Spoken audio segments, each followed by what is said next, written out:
सहयोग गरिदिनु होला। यताबार फिस्तुला बिग्रियो अनि फिस्तुला ठ्याक्कै यो बन्द भयो, यो नसै बन्द भयो। रगत चल्ने जुन नसा छ त्यो ब्याट्री हो।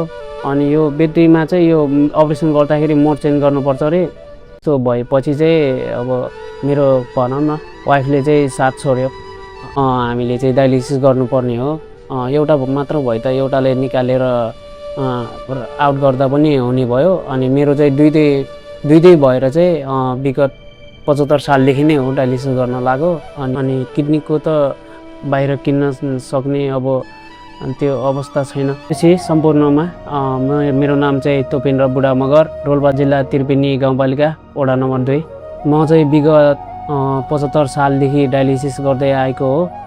यो मेरो डायलिसिस गर्नलाई बाटो बनाउनलाई अपरेसन गरेको थियो। विगत 1 वर्ष अगाडि 2082 सालमा अपरेसन गरेको थियो। अनि अहिले चाहिँ बन्द भयो। अनि बन्द भएपछि अहिले चाहिँ अब अर्को हातमा तत्कालै बनाइहाल्नुपर्ने। अनि यो चाहिँ धेरै लामो समयसम्म यसको टिकाउ हुँदैन भनेर चाहिँ अहिले चाहिँ अब एकदम अब गरिहाल्नुपर्ने, तत्कालै गरिहाल्नुपर्ने चाहिँ अब यो हार्टको अपरेसन छ। यो हार्टको समस्या चाहिँ यो चाहिँ जो हाम्रो अब हप्तामा 3 चोटि डायलिसिस हुन्छ।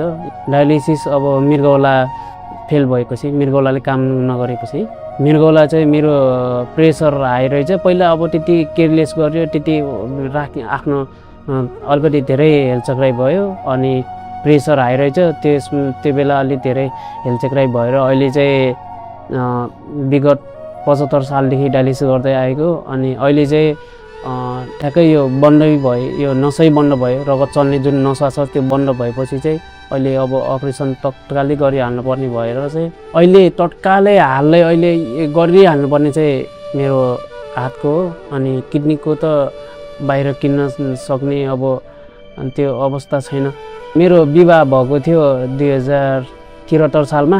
अनि विवाह अब मेरो भनौँ न वाइफले चाहिँ साथ छोड्यो। दुईवटा भाइहरूसँग काम गर्छ। भाइले पनि ज्यामी काम गर्छ। अनि ती भाइसँग बसिरहेको छु।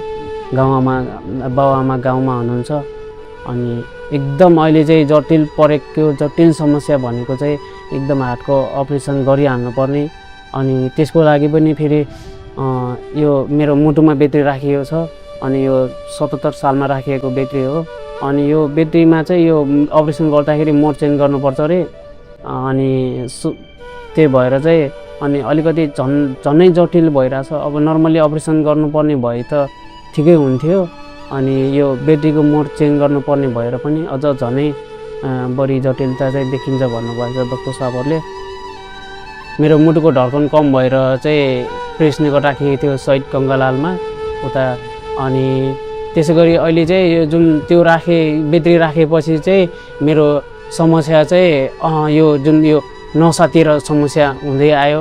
अनि 77 सालमा यो ब्याट्री राखेर गएपछि चाहिँ अनि यो चाहिँ 5 वर्षको लागि राखिएको थियो मेरो ब्याट्री। अनि यो 5 वर्षपछि चाहिँ चेन्ज गर्नुपर्छ भन्नुभएको छ सरले। अब यो आउँदो यो आइरहेको साउनमा चाहिँ चेन्ज गर्नुपर्छ भनेर भन्नुभएको छ सरहरूले। अनि अहिले चाहिँ मेन गरिहाल्नुपर्ने चाहिँ के छ भनेपछि अपरेसनको लागि चाहिँ यो ब्याट्रीले गर्दाखेरि इफेक्ट पुर्याउन सक्ने हो कि अलि ठुलै जटिलता ल्याउने हो कि होइन न केही ल्याउने हो कि त्यस्तो भन्नुभएको छ डक्टरले। यो जुबलर पनि यो मेरो चाहिँ गएको आइतबार फिस्तुला बिग्रियो। अनि फिस्तुला बिग्रेपछि चाहिँ यो सोमबार हाले। सोमबार पनि त्यस्तै अब बिरामीहरूसँग साथीहरूसँग सहयोग मागेर हालेको थियो। अनि अहिले पनि अब जस्तो त गरिरहेको छु डायलिसिस गर्ने त। अनि मेन कुरो भनेको चाहिँ हाम्रो चाहिँ अब बाँच्नको लागि भए पनि यो अपरेसन चाहिँ गर्नुपर्ने हुन्छ। समस्या चाहिँ मेरो दुईटै किडनीमा भएपछि चाहिँ हामीले चाहिँ डायलिसिस गर्नुपर्ने हो। एउटा मात्र भयो त एउटाले निकालेर आउट गर्दा पनि हुने भयो। अनि मेरो चाहिँ दुईटै भएर चाहिँ विगत 75 सालदेखि नै हो डायलिसिस गर्न लाग्यो। अनि अब एउटा पछि अर्को समस्या थपिँदै गयो। अब 75 सालमा डायलिसिस गर्दै गएँ। अनि 77 मा चाहिँ ब्याट्री हाल्नुपर्ने भयो, मुटुमा ब्याट्री हाल्नुपर्ने भयो।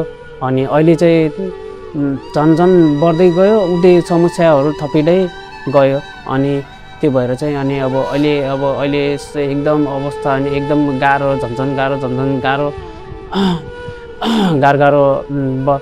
परिस्थिति हुँदै आयो अनि त्यही भएर एकदम मेरो अपरेसनको लागि अनि मेरो परिवार अनि म अहिले अब काम गर्न सक्ने अवस्था छैन अनि मेरो परिवार चाहिँ अलिकति नाजुक नै हुनुहुन्छ।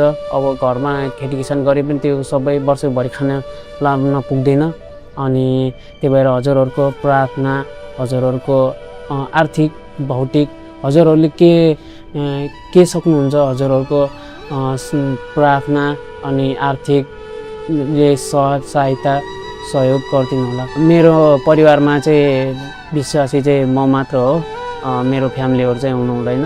मेरो अवस्था यस्तो छ अनि मेरो शरीर मृगौलाले पनि काम नगरेको अनि त्यति राम्रोसँग मुटुले पनि काम नगरेको अनि अपरेसन चाहिँ अहिले यो हातको अपरेसन चाहिँ तत्कालै गरिहाल्नु पर्ने अनि कति ठुलै रकम लाग्ने भएको हुनाले चाहिँ हजुरहरूको प्रार्थना अनि के आर्थिक सहायता गरेर हजुरहरूले साथ सहयोग गरिदिनु होला।